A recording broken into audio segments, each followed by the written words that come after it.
संजय कुमार आहे त्यांनी एक ट्विट केलेलं आहे ज्याच्यामध्ये महाराष्ट्रामध्ये 2024 लोकसभा आणि विधानसभेचा डाटा हा चुकीचा दिल्याचा अपॉलॉजी त्यांनी केलेली आहे।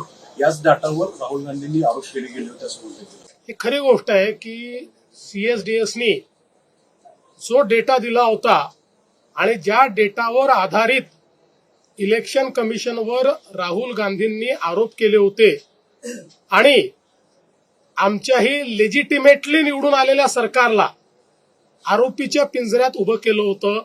आज सीएसडीएसनी त्या संदर्भात ट्विट करून आमचे आकडे चुकीचे होते याबद्दल माफी मागितलेली आहे आणि ते सगळे आकडे परत घेतलेले आहेत। आता प्रश्न एवढाच आहे की त्याच्यावर आकांड तांडव करणारे राहुल गांधी माफी मागतील का? मला बिलकुल अपेक्षा नाही, कारण राहुल गांधी हे एक प्रकारे जसं सिरियल किलर असतात तसे ते सिरियल लायर आहेत।